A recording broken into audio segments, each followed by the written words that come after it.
So that was the first time you were in the stadium when back home plays. And I think I saw you pound your chest when they showed your brother getting the pick. Am I right? Oh, yeah.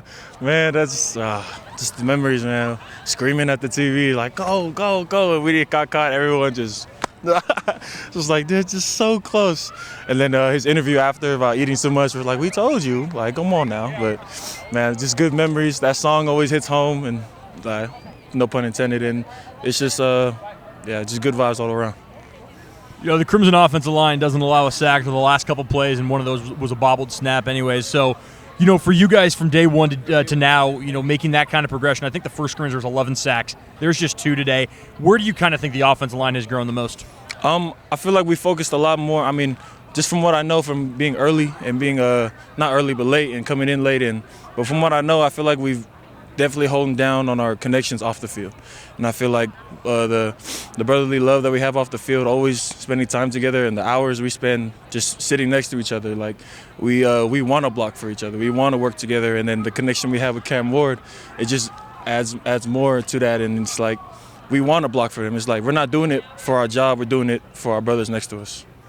You and a couple of the other first-team linemen kind of played throughout the day. What was kind of the reason for that? Was it just coaches were like, we're going to try and get you guys a whole bunch of extra reps today? We had low numbers. Like we had a lot of guys on the on injury reserve and stuff, and half of our guys were on the white squad, so on the gray team. So a lot of the reps came from just lack of numbers, and we only had 6 guys on our offensive line on our side, so getting rest was gonna take some work. So if we didn't get rest, we just chin down was work.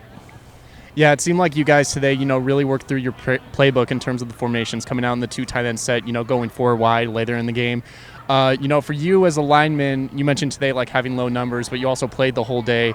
For you, you know, what's the main focus of, you know, going through those formations and like trying to make sure you guys, you know, hold steady on the line like you did today until the very end? Yeah, the biggest thing for us is to take adversity as it comes, and like the talk we had with the head coach for the women's basketball team, like we want to be the fire that wants to, that cherishes the wind. And we went through a rough first drive. We went through, we drove it all down to the red zone but couldn't finish. And you know, instead of putting our head down and saying that, damn, we couldn't get it. We couldn't do it this time. We said, we're gonna get it next time.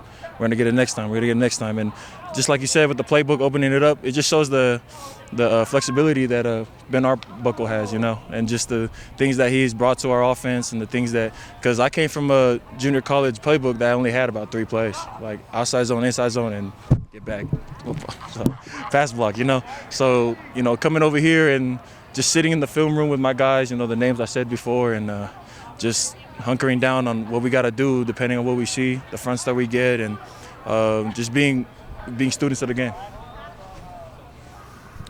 We were building off what Jamie was talking about, the offense, as a whole, you guys look great today. Just what's it like for you as a unit just to go out there and put a performance like that? Nothing feels better, We're the biggest guys on the field, but we're the goofiest too. If you see our celebrations, we're always doing weird dances. We're always hugging each other. We're always saying a little word or two to the defense. And, yeah, we just love what we do, and there's no better feeling than doing it with the people you love, 42-14, that's some bragging rights. Oh, yeah, I'm definitely going to head in that locker room and say a few words, because there's a lot of, we're going to get you here, we're going to get you there, defense does this. I'm like, okay, and looking at the scoreboard, yeah, we'll see.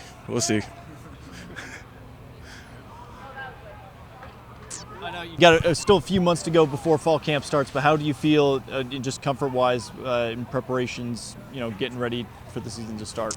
Yeah, I feel like we put in a lot of work, and 15 practices is no easy feat, and a lot of teams, a lot of players can just say, I'm going to take this day off, take this next day off, go through the motions. But I feel like us as a unit, especially at the offensive line, I feel like we really attacked every day, and even when certain days didn't go our way, I feel like we went with the mentality that we're going to get the next play, we're going to get the next play, we're going to get the next practice.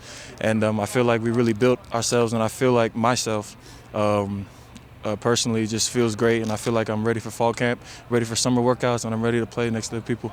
Like I said before, I say this a lot, I'm a big family guy, so you're gonna hear me say a lot of people I love, people I care about, but that's just real, and that's just who I am. Do you have any plans with the downtime, the little downtime that you are gonna have?